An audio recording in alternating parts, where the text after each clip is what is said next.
Thank you for the like, whoever that is. So,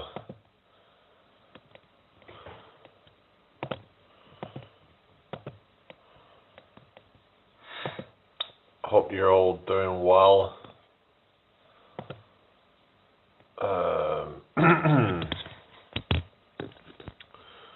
Yeah, so let's just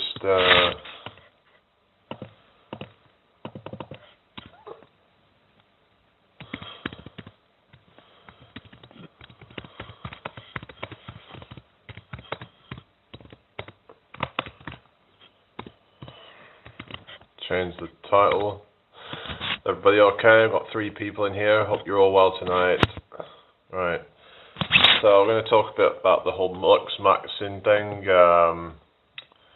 There's this whole kind of trend of like young guys, especially who are like trying to max out their looks because they're like, oh well, women are doing that with makeup and things. So men want to try and do it, but they kind of they're doing all these different things to try and look better, but some things are quite invasive, and I'm doing fine, thank you. How are you doing? Not going to be on too long tonight, I don't think, but I want to talk a bit about the whole Looksmaxxing and how a lot of guys now have like body dysmorphia and they're not confident about how they look because of social media and how they're getting, you know, they're seeing all this content and being like, oh, this is why I can't get a woman. But the problem is that it's probably not to do with their looks, or at least not. Okay, Los. Hello, Jenny. How you doing? I hope you're well. But like the live, everybody. So we're just saying like how basically, you know, if you know, all these people going about, you know, Looksmaxxing or whatever, and they need to do all this kind of BS. There's literally guys putting makeup on. That's the state that we're in 2025. Men are putting all this makeup on, trying to look better, but I actually think it just makes them look worse. Hello, Christian, how you doing? Like, you're literally just making yourself look like a woman if you're doing that. You know, you just kind of, like, they're trying to have all this smooth skin and whatever and just look feminine. I don't know, I just think it looks a bit kind of, you know what I mean? It looks feminine. And all this focusing so much on your looks, being all really vain and whatever, and you're insecure and all that, it's just very feminine, very feminine behavior. It's not going to be attractive at all, is it? You know, if you're spending an hour a day on your fucking appearance, you know, you need to grow some fucking balls.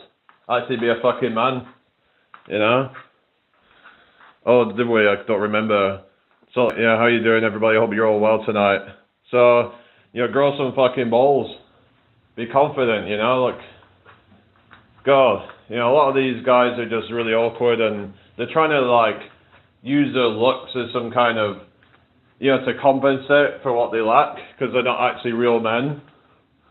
But really, it just makes them even more awkward and just kind of by focusing so much on their looks.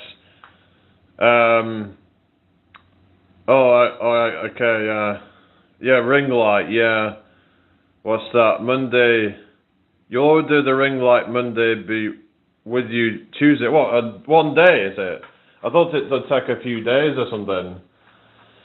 Anyway, so just saying about, you know, this whole kind of, you know, this Looksmaxxing community and how it's like you've got this clavicular and he says he's on the spectrum actually, so maybe that's something that you should be focusing more on, is actually being more social, being a bit more, not being awkward and being some kind of over-analysing everything.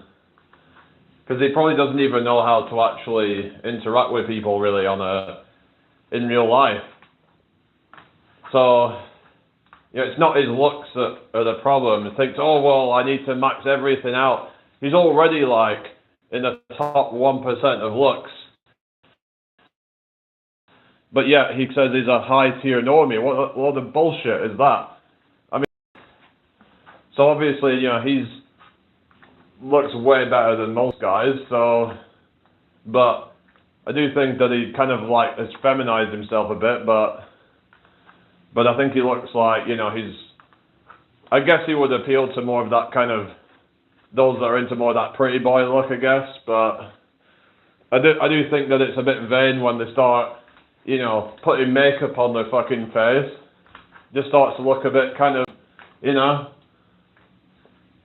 you start thinking, are they even attracted to women at all? Like, I mean, with that kind of look, like some of them you almost can't even tell anymore, because they put so much time into trying to get, you know, like, you know, smooth skin or whatever. Then it just makes them look feminine.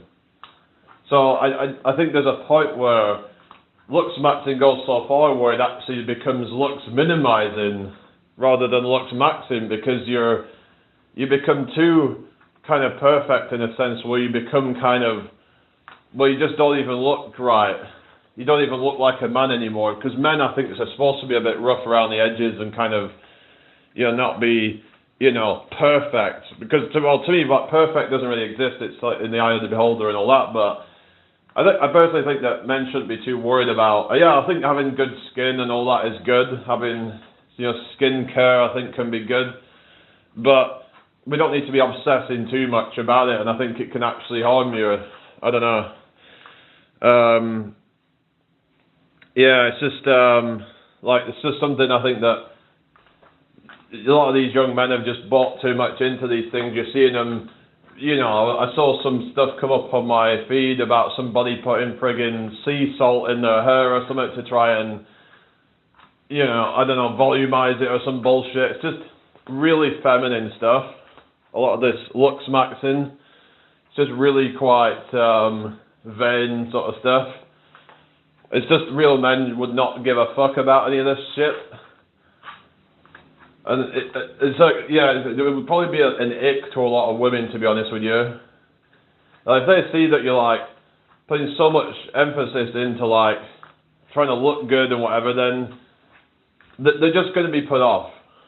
And it doesn't even look manly. It doesn't even look like you sort of lose some of that dimorphism and that kind of masculine kind of features when you're just trying to, you know, do. I mean, I suppose some of them are trying to get more masculine features by, you know, doing jaw surgeries and whatever. But I would just say, like, maybe grow some facial hair or something. I don't know.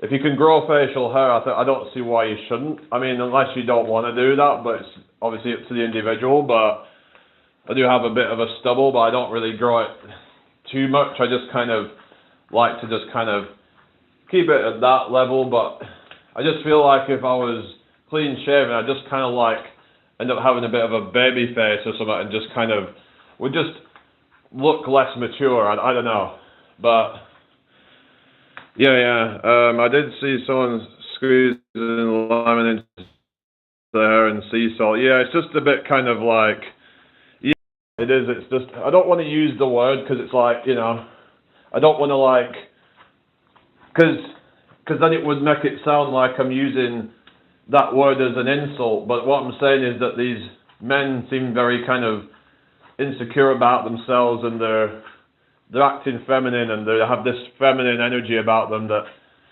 it's going to be off-putting, really. So a lot of women, I think, in Darn New Lifestyle, how you doing? That when you're willing to go through all these things, if anything, it makes you kind of a simp, doesn't it?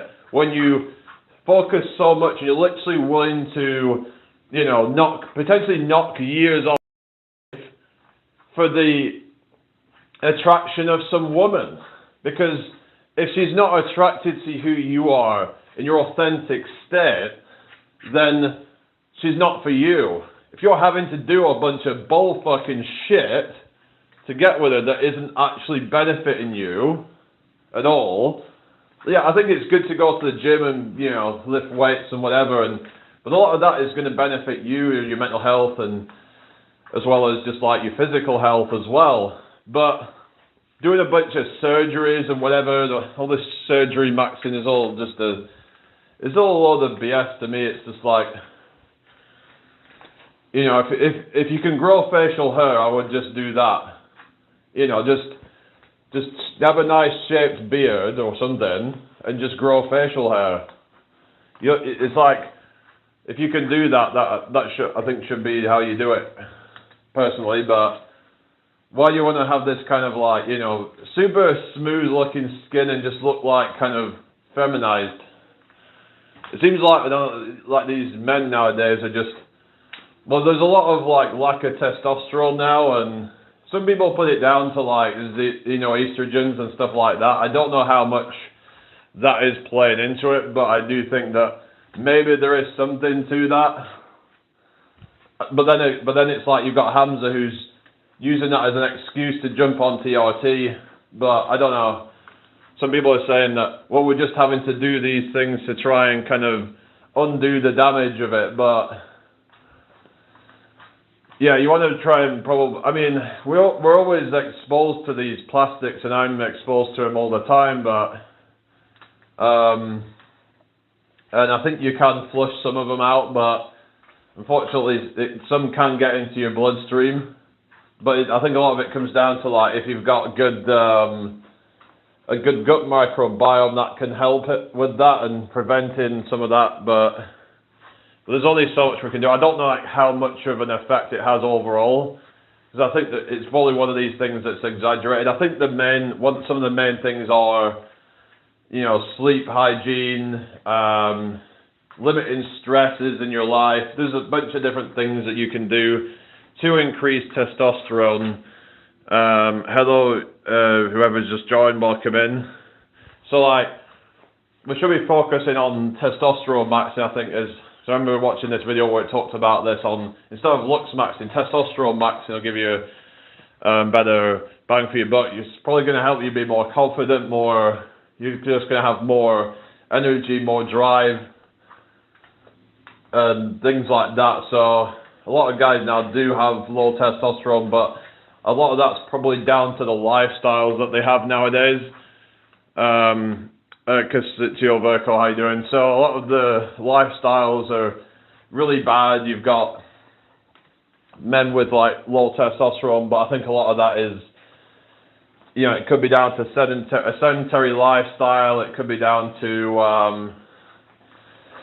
a lack of sleep, a lack of, you know, the stress, modern stresses that are, you know, whether that's environmental stresses or things like that, that maybe it's your, whatever it might be, that modern life seems to stress a lot of people out, even though a lot of people seem to be kind of lazier than ever. So it's kind of like, you would think that modern life would actually be less stressful, but I guess it's more, so in some cases, mentally stressful, I guess, and I guess with like insecurity about the future and things like that, a lot of just, you know, tensions going on and things like that, and below 10% body fat, that is required. Not below 10%. I'd say 10 to 15% is probably about right for a man. Above 20% is where you're going to start probably experiencing some drop in your testosterone as a man. But if you're below 10%, you'll probably see a drop in testosterone. Is that what you're talking about?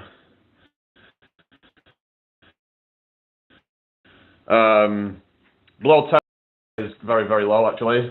Not very many men are actually below 10% body fat. Unless they're like professional bodybuilders, then they're probably not going to get... at what point can men lactate? I'm not too sure. I've never looked into that, if it's actually a thing. But I know, like, beyond a certain point, like, men can start to get moobs because of... Is it certain body fat percentage you have more of what's called aromatization, which basically means that more and more testosterone converts into estrogen. So this happens more and more as you increase body fat. But yeah, there's a certain kind of like sweet spot. Yeah, 10 to 20% is the okay zone, I think. And some might say 10 to 15% is probably like the optimal for some men. But then some men might even struggle at 10%. But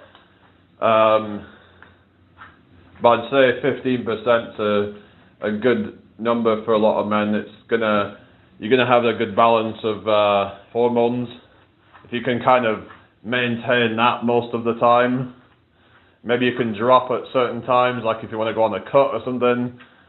But that's probably going to be about the best in terms of building muscle and just having the most amount of energy. That was 15 years ago. All right. 5%, really? Yeah, I'm okay, thank you. One dark rep. How are you? Hello. Yeah, talk about body fat percentages and stuff like that.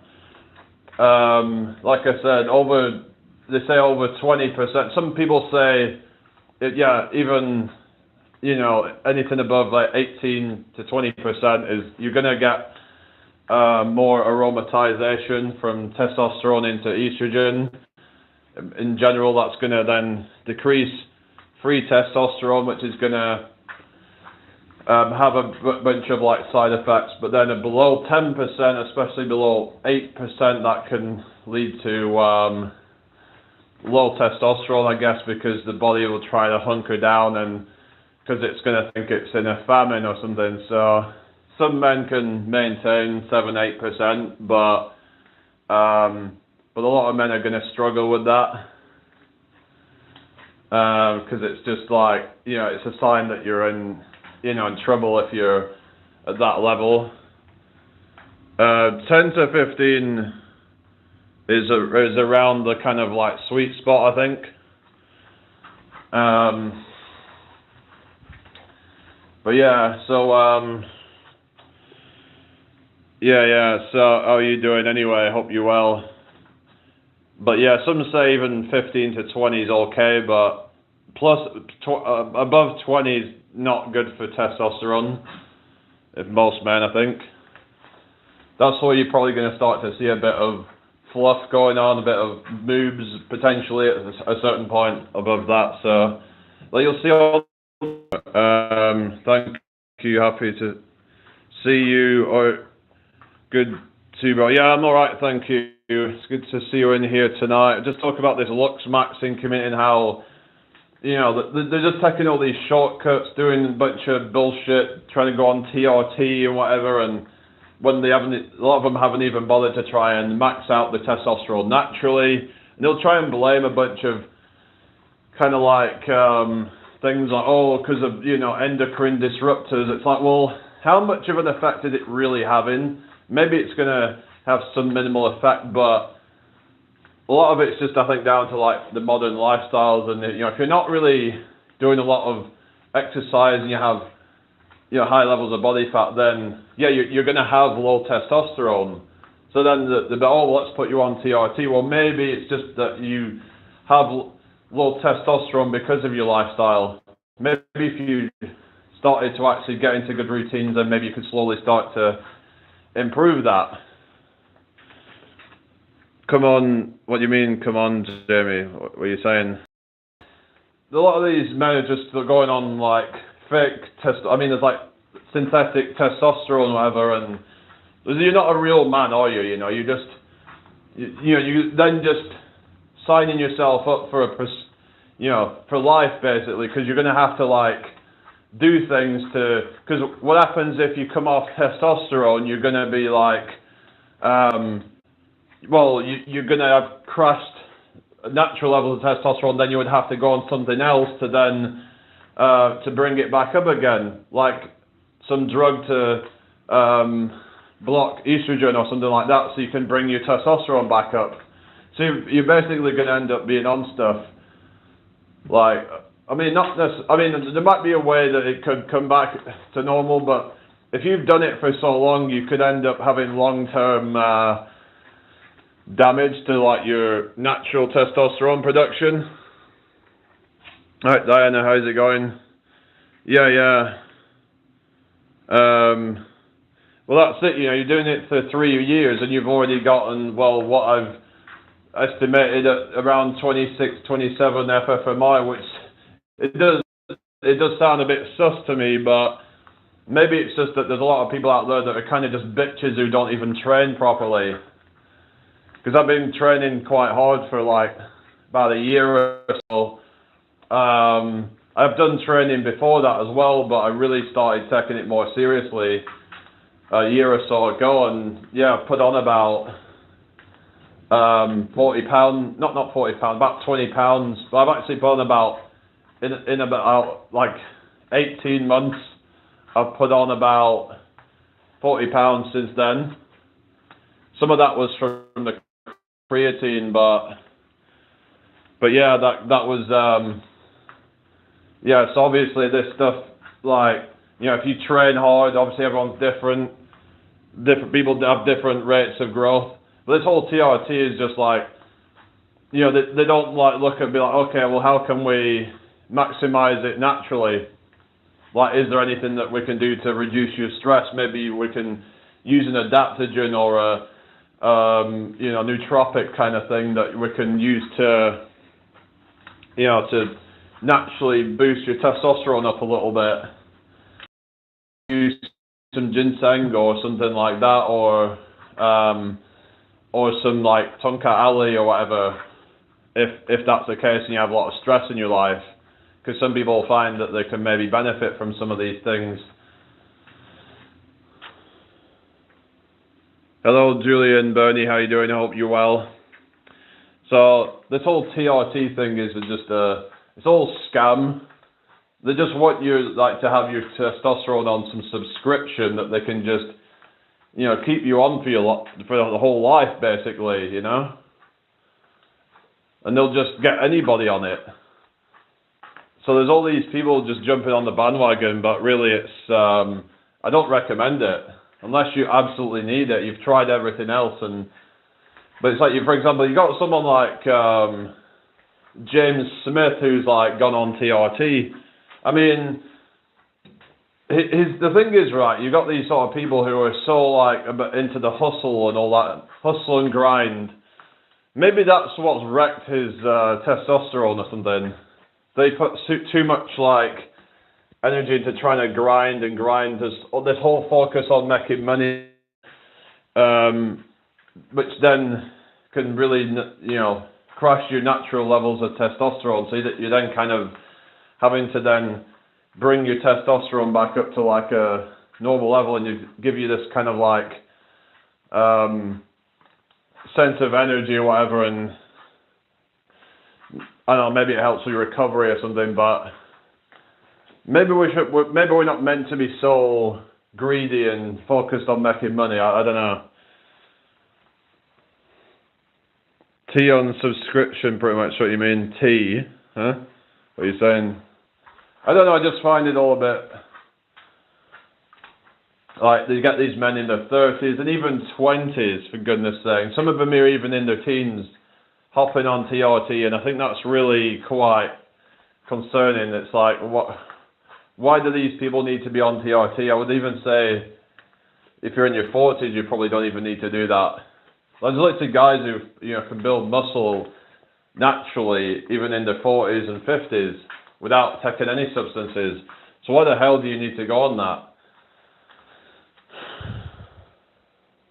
Because I know a guy who's like, you know, he's nearly 50 now. He's in his late 40s, and I think he's been training, and I think he's gained some size, if I remember. But it's just, he's not got big or anything, but just he started going to the gym and stuff, and he's like, you know, he's put on a bit of size, so it is still possible. Like, testosterone doesn't necessarily have to decline super rapidly with age. It's like, a lot of people think that testosterone has this really sharp decline with age, but not necessarily. You can bring your testosterone back up if you start getting active again, and you, like, some guys, they might get like a bit of a beer belly or something, and they start to lower the testosterone. Maybe that could also be down to their lifestyle as well, and just but yeah, it's just, but going back to the whole Looksmaxxing thing, it's I just think it's just getting ridiculous. Like, there's guys that are doing all this bone smashing and stuff, which there's no evidence that it actually even works, and I actually looked into it. Apparently it can actually cause disfigurement and make your face actually worse. because they actually misinterpret something that's where they think that if they hammer their face that they can apparently, cause the bones in their jaw to get stronger or something. It doesn't work like that, I'm from the UK, where you've got 26 people in here now, apparently. Welcome in, everybody. Hit that like button. So, they're saying that you can just, hammer your face and get, like a sharp jawline or something. It's like, where's the actual evidence of that? I don't think that actually works, does it? I mean, it just doesn't really, I don't think it really works in practice. So, I think it can actually be dangerous and cause injuries to your face. I wouldn't think it's worth it. There's people doing all sorts of crazy stuff like eyelid pulling and all sorts of weird things I've seen on the internet, people doing in the Looksmaxxing community, it's just absolutely ridiculous. Oh, thank you, Serena. People just need to learn to accept who they are with their features and stuff. Try and improve on the things that you can, but if you're having to do unnatural things to change that, why do that? What, so you can get the validation of a woman? Why do you need that? So you're willing to, go through... It's like there's these guys who are going through leg lengthening surgery. How insane do you have to be to do that? So hey, how you doing? I'm British. How you doing? To do that, you'd have to be so insecure. Yeah, there's this guy called Clavicular, and he's gotten viral and stuff because he's known for being this teenager who's just doing all this crazy stuff. I think he's 19 now, but he actually looks a bit older, but he's just kind of trying to be like Henry Cavill or whatever, and just trying to be the perfect man or something. And it's come on, guys. It's why can't you just, try and improve on the things that you can, and it's the social aspect of things, because if you level up every other area, then it's and then you're just kind of awkward socially. And yeah, some argue that, but if you increase your attractiveness, then you increase your confidence. It's not just about confidence, okay? It's what kind of character you have. Do you actually have a character, anything interesting about you other than your looks? Because yeah, you can be confident, and that's something, but what else do you have that carries you, if it's not just your looks? Well, hello, Laysock, how you doing? Hope you're doing well, everybody. What do you have? Anything else, any skills, any other attributes about you than just how you look? Because if that's all you have and that's all you focus on, it's like the gym bros at the gym, some call them gym cells, these kind of losers that just spend their whole time in the gym and actually have no personality.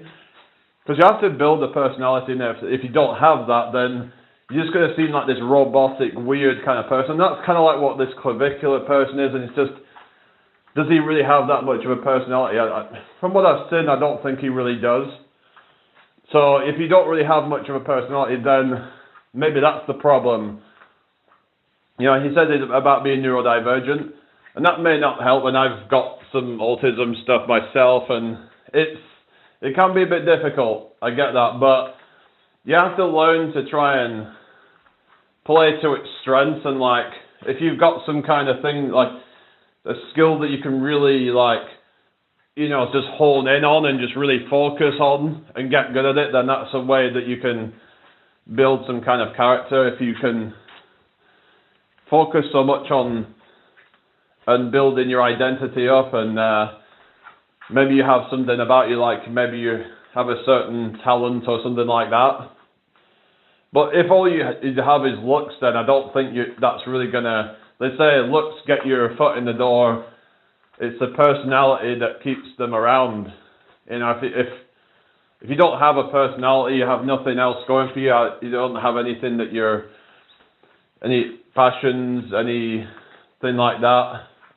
And yeah, of course, this guy is, he's quite famous now, relatively speaking, that, he's obviously got that going for him. But the thing is that if that's all they're attracted to, that, then unfortunately you're going to probably get a bunch of, you know, like people just trying to leverage that.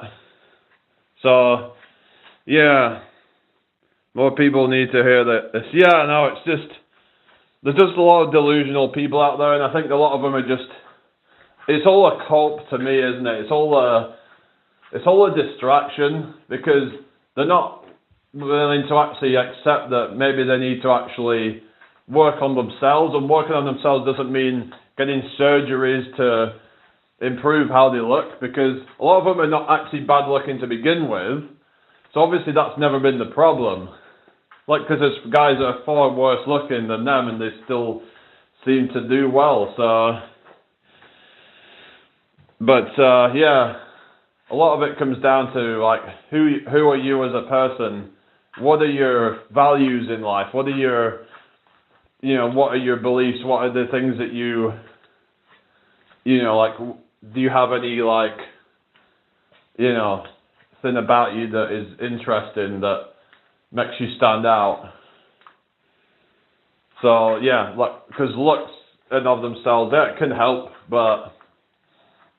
yeah, if you want to just sleep with a bunch of women, if that's what you want to do, which I don't think that that's what everyone wants to just do for the rest of their life, so then you're going to have something else going for you. And the thing is, if we just hyper-focus on trying to maximize one thing, then other things can be neglected. Because we can only put so much into focusing on one thing at a time, so it's best to just focus on all the basics. The things that are going to give you the most return on investment, and then focus on other things that give you a good return on investment, like your skills and things like that. Because imagine all that time that you're spending on trying to get the perfect looks, which in some cases might actually be doing more harm than good. By trying to have this perfect look, it just takes away from that kind of rough, at the edges, kind of masculine look, I guess. I stopped my pacing, okay. Well, I'm just kind of been pacing around a bit. I like to just do that sometimes, just to kind of, so sometimes it just helps stimulate my brain a bit more, and just, when I'm just sat around a lot, that can sort of make my brain slow down a bit. So it can be a bit harder to think. I just find it easier to think when I'm just walking around, and just I can get more oxygen to my brain, I think, because the blood flows more and stuff like that. That's why people tend to pace up and down sometimes to when they're thinking deeply about something, and they're just, yeah. Same here, yeah. It's just, and if anyone shames you for doing that, then just tell them to fuck off, because, you know, their own thing. You know, if it helps you to think better, then that's what you gotta do, you know? I just like to pace it, just, that's what I do. Don't know if it's like an autistic thing or something like that, but I think some people on the spectrum do seem to pace a bit more, but, you know, it's just, people, like, you know, don't understand. But I don't know if you said you're on the spectrum or anything, but well, I think they're just focusing too much on the wrong thing. This whole Looksmaxxing community, it's like they're focusing on like vanity and just, and obviously, yeah, we're visual creatures and we need to have a certain level of, you know, physical attraction to the person, and I get that. But people take things to the extreme in that area, and then there's nothing else going for you, then you're just kind of missing out on things then, aren't you?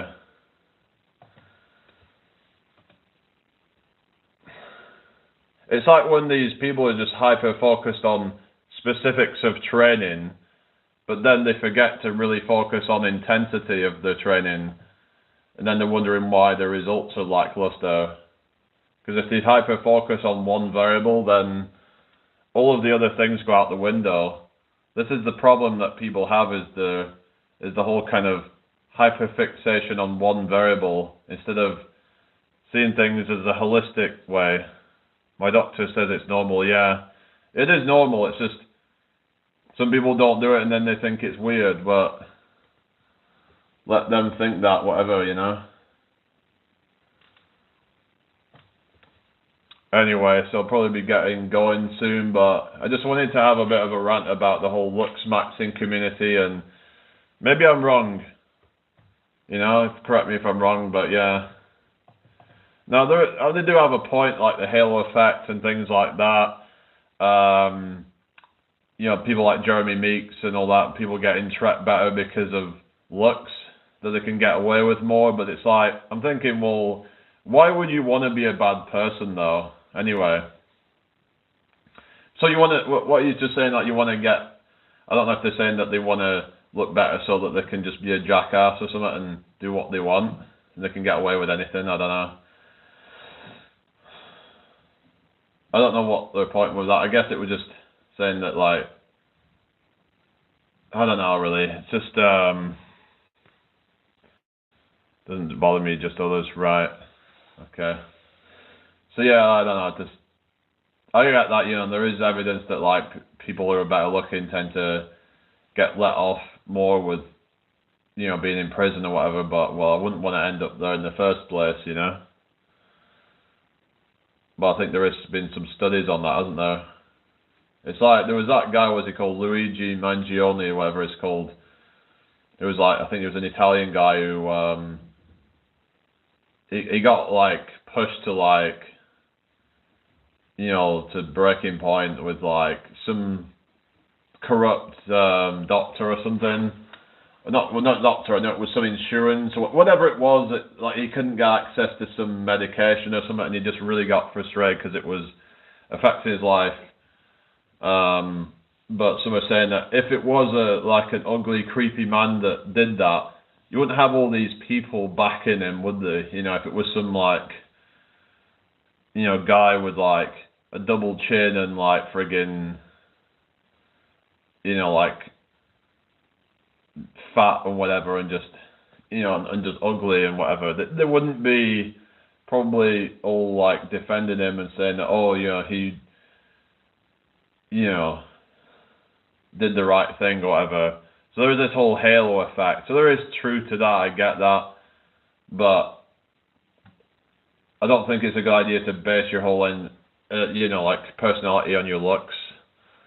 Whether that's muscles or whether that's your face. I don't think it's really wise to do that. Focus on the basics that will get you, like, 90-95% of the results. And then focus on other things that are going to give you a more of a overall kind of bang for your buck. I finished the bicep work. I did 150 reps of dumbbell curls, 42 pounds, or 19 kilograms. Is that 19 kilograms each hand, or is that 19 kilograms total? Yeah, 150 reps is quite a lot of reps, isn't it? Yeah, I did a few I did a few kind of, like, I guess you could call them, like, cheat curls. And I was using, like, 40 kilogram barbell, but that was, like, at the end of a workout. Sometimes I do, like, the body weight bicep curls with the TRX. I quite like doing that version of it. Each hand, yeah, so that's quite a bit. I guess it depends on your form, and if you're, do you keep good form with it? Like, are you doing, like, kind of, might be good to, like, take a shot of it or something. Most can't do that. I just want to grow my arms all, yeah. How big are your arms now? Yeah, some say you can maybe get up to about 18 inches, maybe 19 inches is, like, the peak of natural. There's not very many naturals that can get 20+ inch arms. Not very common, but unless they're quite fat. But really, like, if they're quite lean, you're probably not going to get much above, like, 18, 19 inch or something. But that is, I'm going to see if I can get my arms to, like, 18 inches. That would be pretty sick. Yeah, so I did like, what is it, barbell, 35 kilograms is probably the most I can do with like decent form at the moment. So yeah, because I noticed that if I'm going up to like 40 kilograms, there's a bunch of swinging going on, and oh, about 16, yeah. Yeah, I had mine measured not so long ago. I think they were about 15 inches or something, but I'm not exactly sure what they are now, but probably not much different, really. Problem is, when you're taller, it can look less impressive, even though technically you'd probably have more muscle overall if you're taller, but like because of the proportions of it, it just kind of looks skinnier or something. But yeah, so like, but yeah, 18 inches is probably where you'll find that you're gonna peak, or at least get very significant diminishing returns. So yeah. But yeah, just like a lot of guys want to get the arms, the shoulders as well, is what they tend to go for, and the chest, and like the back as well. Sometimes as well, they try and want to get that V taper, get the lats. I've noticed the lats have started to get a bit more developed lately from doing like the pull-ups and stuff. That's a good exercise just to kind of, you know, get the wider lats and stuff. I guess it depends how you grip it. I just use like a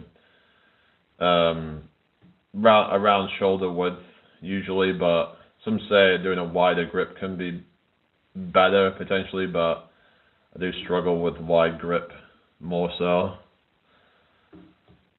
But yeah, I was trying to do like did the short earlier, trying to do the tuck lever rolls, which are yeah. I have good for most reps, so I stop the weight for a second in the hardest position. I find that's like halfway. Alright.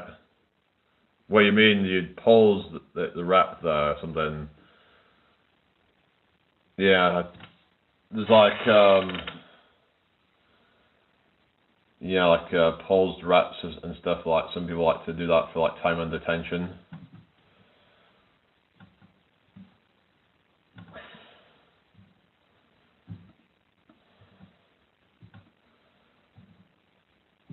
Yeah.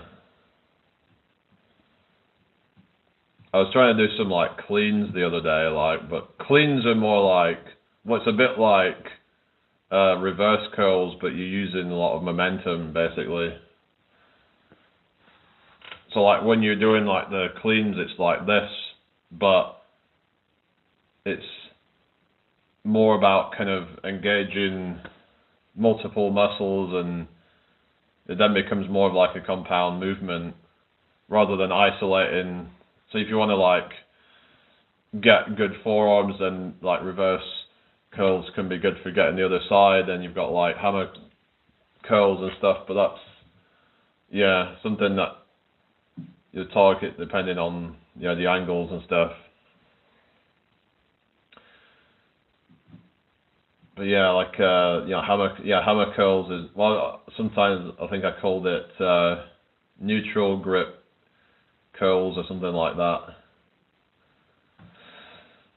It's kind of like if you're doing a neutral grip pull-up, that's gonna target the similar kind of muscles like the brachialis and the brachioradialis. Some people might be lacking there. I think they were saying that obviously Mike Israetel was lacking in that because he doesn't believe in doing hammer curls or something. Oh, 2 mile run. Oh, that's good. Yeah. I did some like gym yesterday, and I ended up doing some like boxing on a you know, punching bag. So it was a good cardio workout that actually. Went for quite a bit doing that actually, and just beating the living shit out of it. And I was like, I don't know how I kept going so long. I was doing quite a lot of, probably did like hundreds of just like jabs at it and stuff, really. Been getting good with like my cardio, I've noticed, and yeah. Because it's not good to just have like This is what I've talked about before with fitness. A lot of people don't even know what they're talking about when they talk about fitness. If you only do things to try and build your muscle, then it's not fitness really, is it? It's just aesthetics. Aesthetics is not fitness, is it? So it'd be like it would be like calling plastic surgery fitness or something. Yeah. Yeah, lungs burning, yeah, it'd be like, if you're not used to it, then yeah, you're gonna have like, maybe there's like some inflammation going on or something.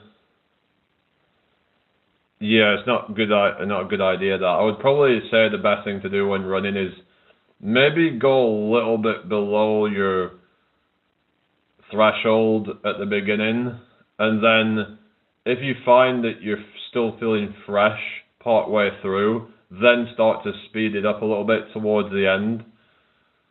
Like, let's say if you're doing a 2 mile run, you're a mile in, you're feeling good, you keep going, a mile and a half in, maybe sprint that last few 100 meters and just really go all out.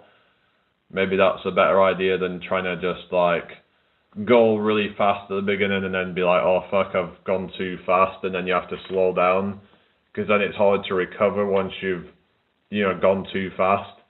Like when you start getting the lactic acid and you just kind of, like Pedro, how you doing? I hope you're well. So if you have that lactic acid build up and you're just like, oh fuck's sake, I've just gone too fast. I've done that before where you get a bit too confident, you feel like, you can go flying, but then that lactic acid starts to hit, and then you're like, oh, for fuck's sake, I'm going to have to slow right down now.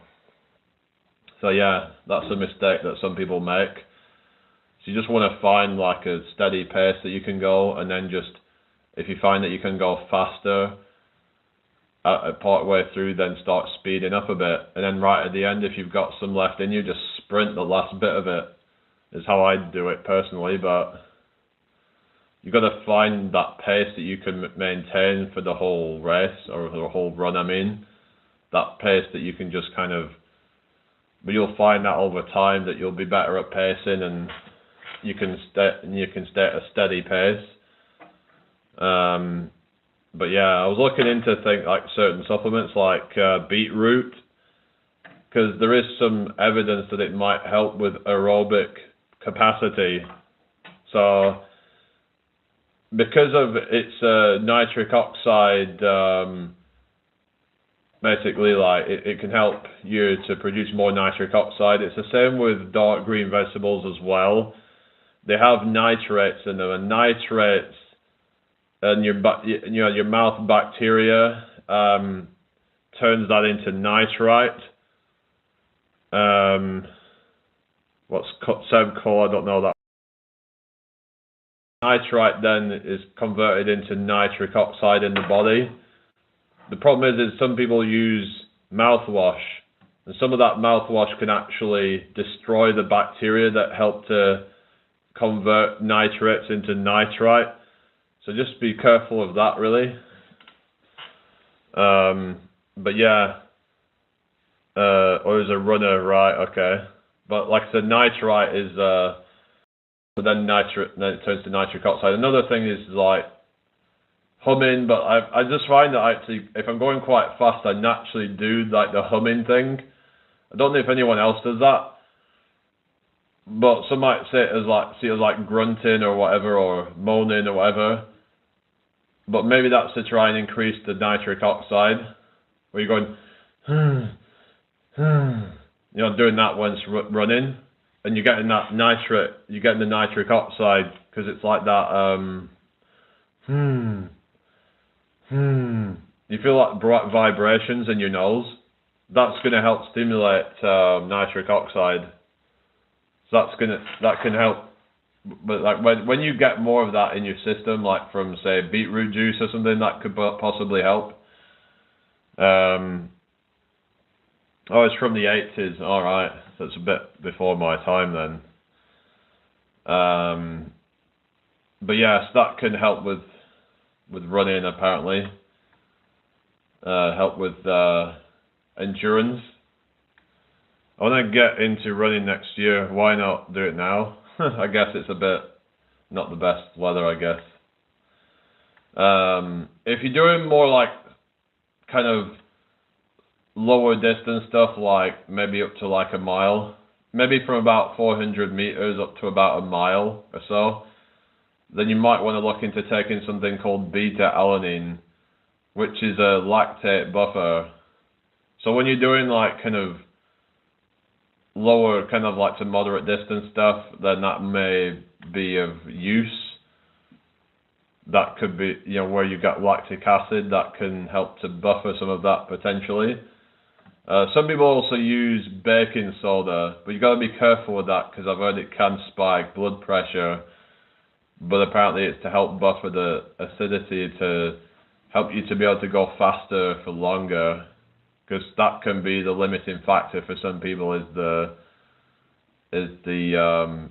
fast twitch muscle fibers get fatigued quite quickly due to the lactate. Basically, what I mean is that what happens is above a certain threshold, your body starts to break down. It converts glycogen into lactic acid to create fuel. But the problem is that when that accumulates a lot in your system, that can lead to a lot of fatigue. It can also lead to a lot of pain, basically. When you feel that burning sensation, that can... But when you get into that point, that's going to cause fatigue. It's going to slow you down. So the idea is to try and buffer that. So like I said, beta-alanine is going to help with that. I've also heard that, if I remember, something else I think was doing that as well, if I remember. I don't think it was citrulline. I think citrulline is the nitric oxide booster, if I remember, but... Hello, Jax Johnson, how you doing? I hope you're well. Maybe it's a good idea to try and combine beta-alanine and what is it? And nitric oxide boosters or something, if you're trying to get faster and have better endurance. Yeah, I'm doing fine, thank you. I'm just trying to think, is there another one that can help to buffer lactic acid? I know they were saying that the baking soda can do that, but it's got full of salts. It's kind of might not want to do that necessarily, at least not regularly anyway. Lactic acid buffer. Anyway, boost performance and reduce muscle burn. Oh, this is, I don't know what's in this one, but let's have a look at this. But yeah, I hope everyone's well. Thank you for the 13 likes. So apparently this is supposed to be a lactic acid buffer, so let's see. Like what is it that's in it to help you with that? So it's basically this hydrogen ions that create an acidic environment in your muscles, which is that feeling of burning in your muscles. So it's not, apparently it's not the lactic acid itself, it's the hydrogen ions that cause that burning. It's like a byproduct of the lactic acid, I think. There seems to be a lot of good reviews on there or something for this lactic acid buffer tablets. Well, what's actually in it though? Let's have a look and find out what it is. Detail, the ingredients, let's have a look. Calcium carbonate, magnesium hydroxide, papain. So it's a carica papaya L fruit extract, stabilizer potassium chloride, magnesium oxide, green tea. So there's a bunch of different stuff in it. So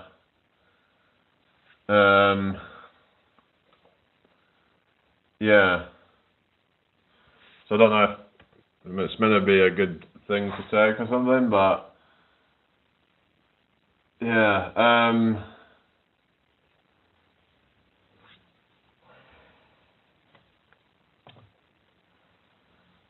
Yeah, is everybody alright?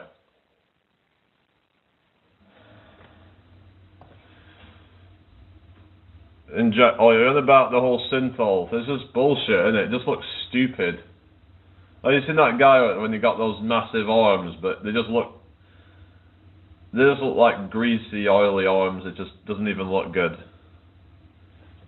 Ugh. The fuck?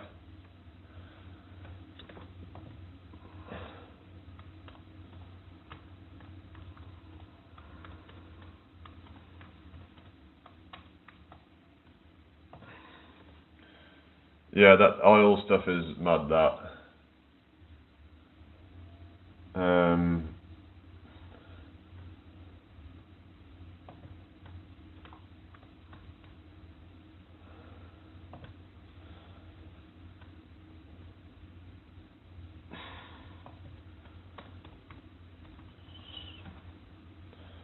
So what are your thoughts on that then?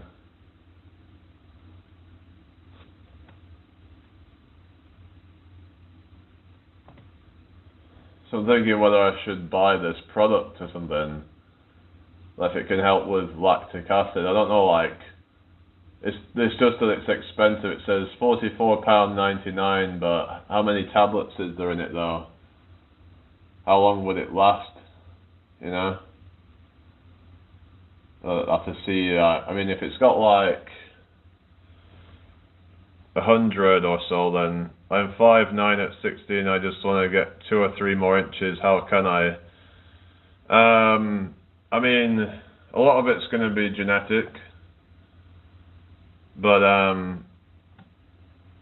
5'9", you just kind of like not too bad at that height. I don't think we should really be too worried about height. If you have to, just wear platform shoes or something that can add a couple of inches on or something. If you want to kind of height fraud or whatever they call it. Yeah, maybe if you can get more calcium or something, but a lot of it's probably going to be genetic.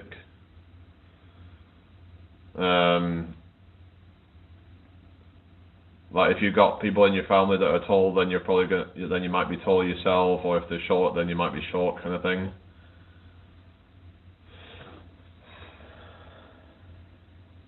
Oh yeah, I told you that say your dad was. Did you say he was like over 6 foot tall or something?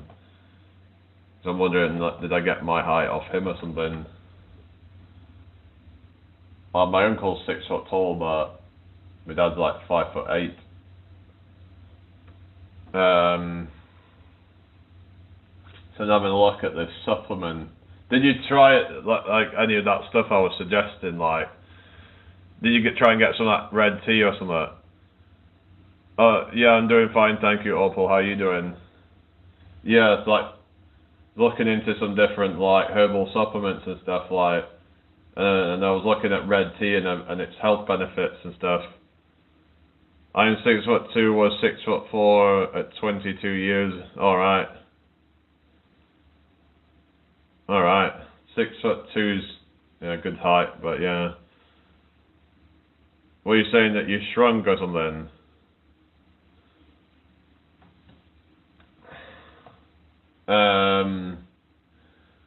Yeah, so, is everybody okay then?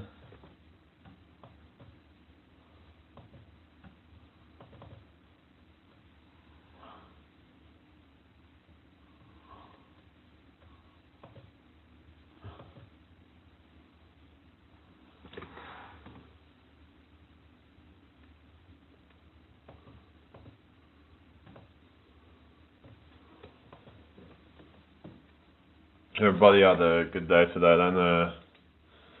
Just put my phone in the charger, so I have to kind of like hold it for a bit. I mean, I could take it back out, but it's on 7%, so yeah, I'm not probably going to be on too much longer.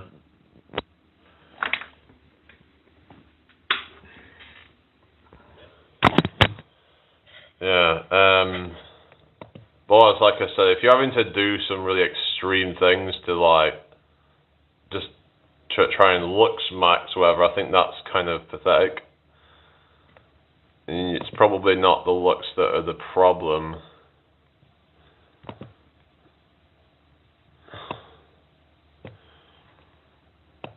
Just saying, really.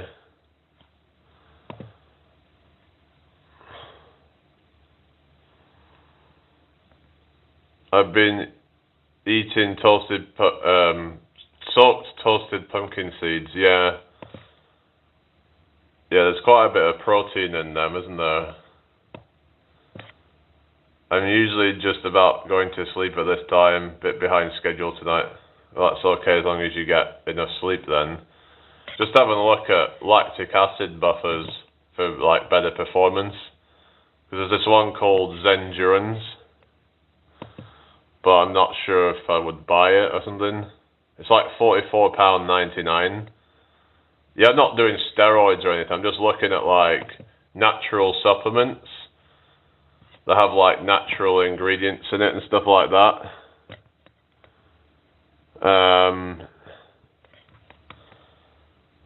Yeah, obviously amino acids are good for like, yeah, like for protein and stuff, but I'm talking about like improving cardio performance and stuff like that, and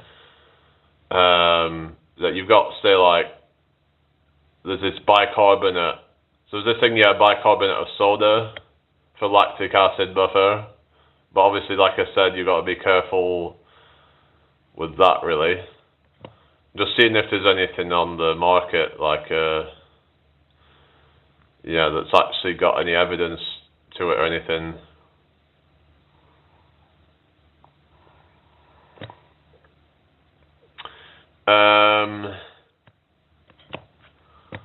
Let's have a look at shopping. Let's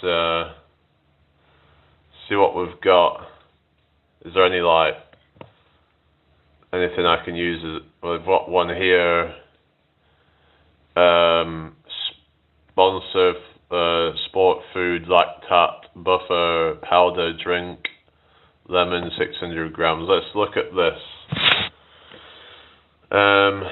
What's this got in it?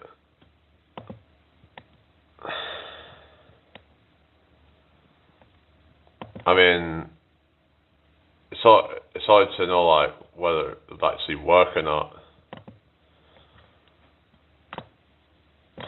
Let's just put in supplements to boost, or not to boost, I mean buffer. Supplements to buffer lactic acid. Because the lactic acid user is what actually gonna limit you. But with like sodium bicarbonate, it's like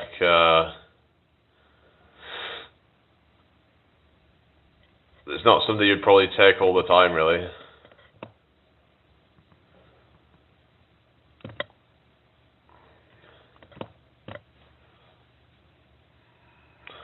Hi, Rivers Boyle, how you doing? You alright?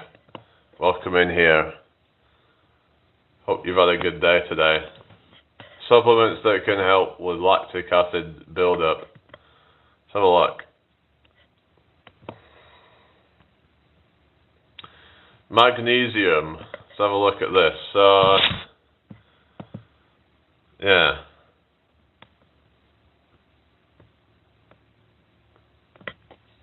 Well, it says it can help with soreness or something after vigorous exercise. Now I've got creatine, which is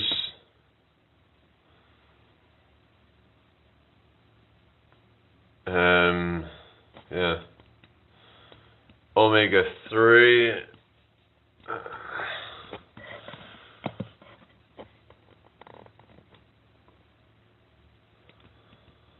Just look, see if there's anything more.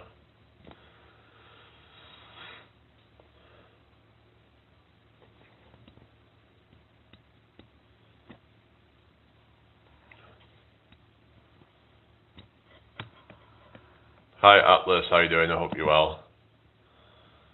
Let's see what we've got.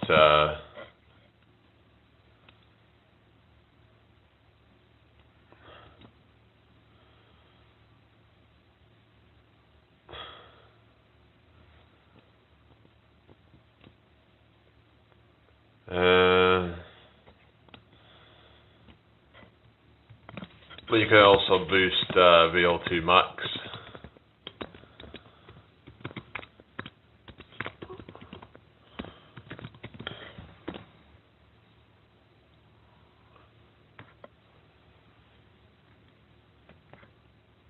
Everybody okay? Someone's selling methylene blue here. I thought they couldn't just sell that like on the. I don't know. Has anyone ever done the methylene blue? I wouldn't really want to be doing that kind of shit, really. I don't know. There is somebody that said that they've had some benefits from it, but it just seems a bit like some kind of synthetic shit that it's like, would I really want to be taking that shit, you know?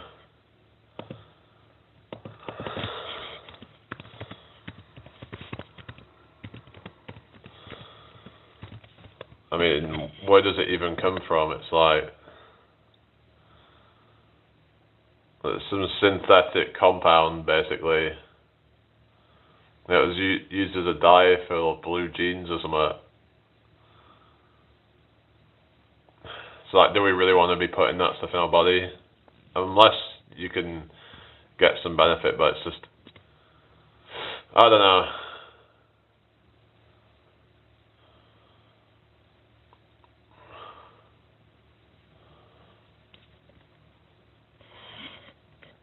Anyway, I'm going to be getting going in a minute, I think.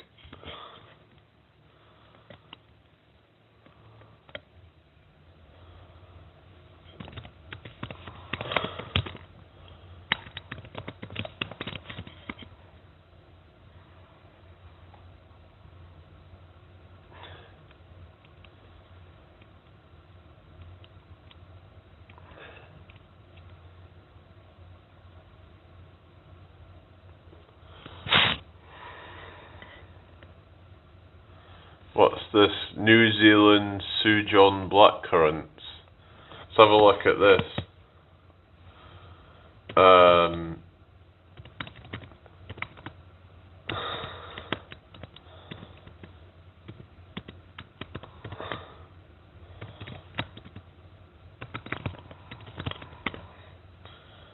Hi, it's right in front of you. Oh, here we go.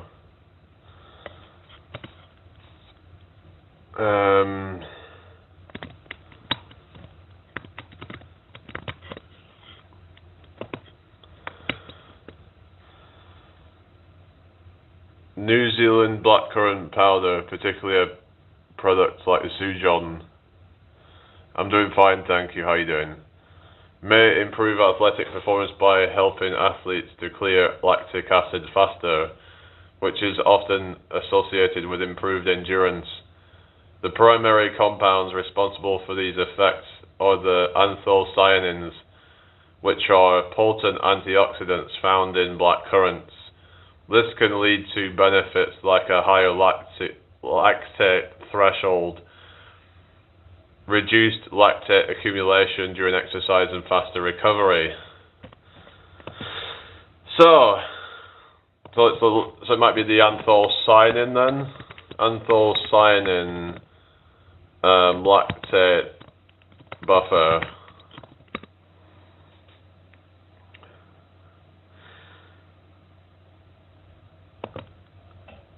So it says anthocyanins are natural pigments found in fruits and vegetables that change color in response to pH fluctuations. Lactic acid is a common organic acid produced during fermentation by lactic acid bacteria or as a metabolite in the body. So I want to see about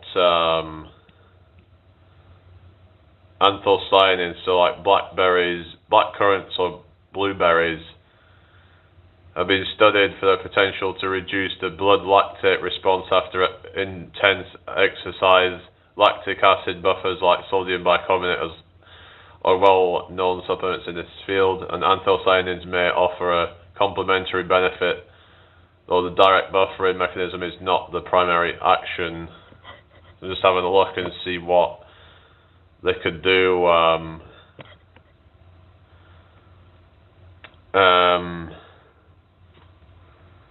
Yes. So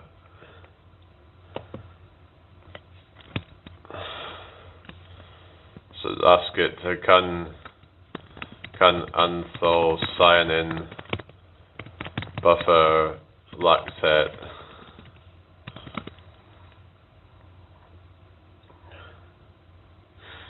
Saying it can decrease blood lactate levels after intense exercise, which may contribute to anti-fatigue effects. The primary function of a buffer is to resist changes in pH.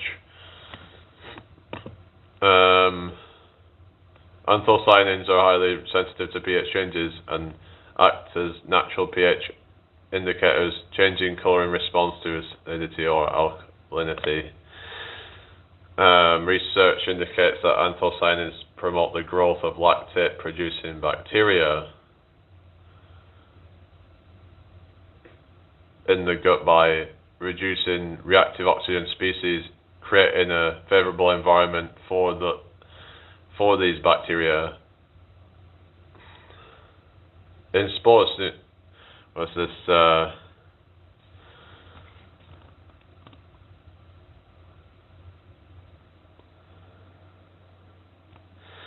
In summary, the relationship is mainly related to physiological and chemical interactions, e.g. gut microbiota, exercise recovery, not a direct buffering mechanism in the biological sense.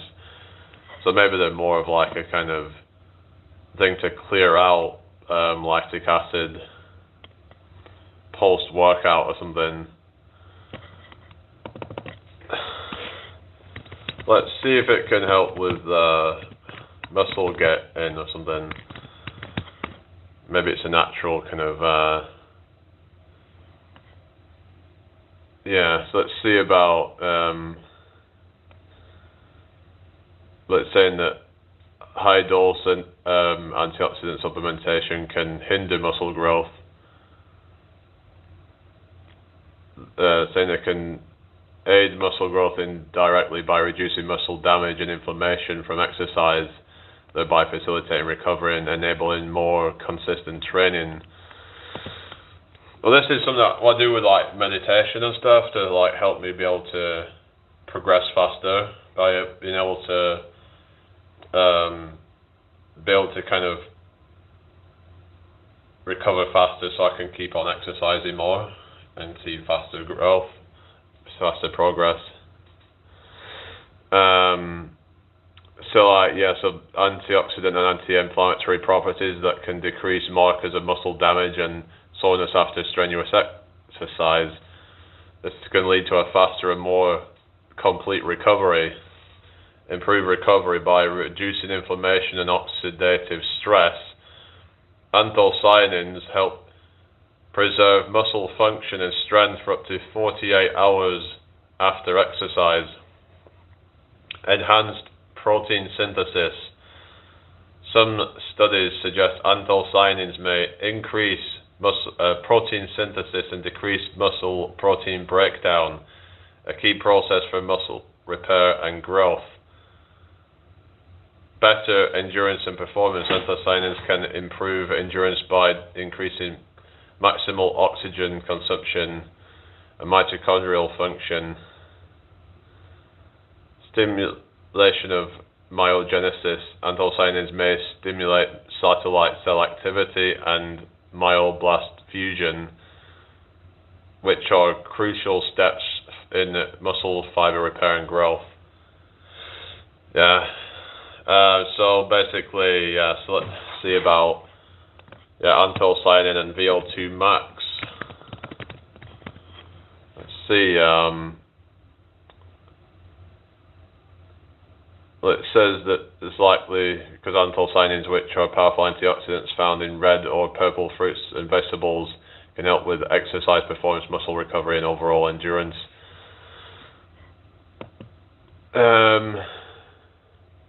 So things like cherry and blueberry juice suggest they can help with muscle damage and recovery after exercise, which could indirectly support improved performance over time. Enhanced exercise capacity. Some research indicates that anthocyanins can improve muscle growth and exercise capacity, potentially leading to significant increases in VO2 max in some individuals.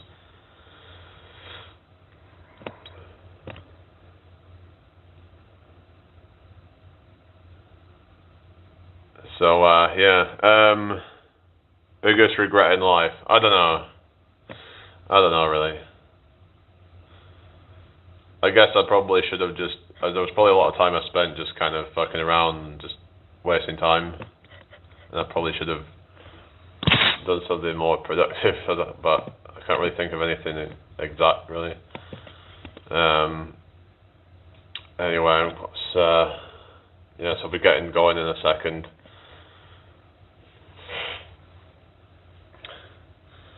But yeah, we want a varied diet full of like antioxidants and things like that, really, I would say. That's what I'd recommend anyway.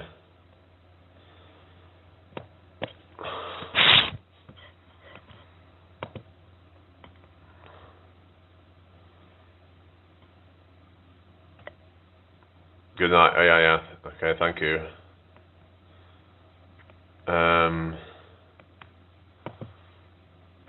Oh, hello, funny girly op. How you doing? I hope you're well tonight.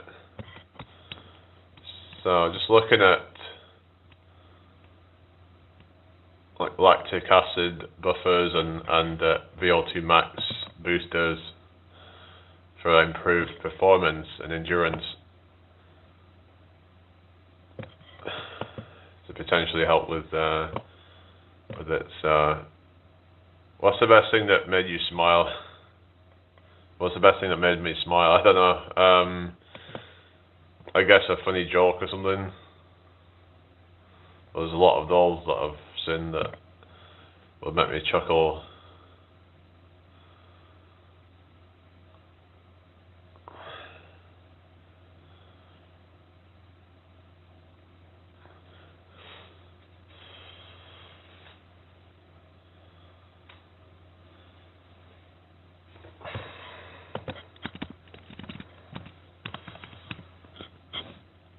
Alright, I'm gonna get going, guys, so I'll see you all tomorrow.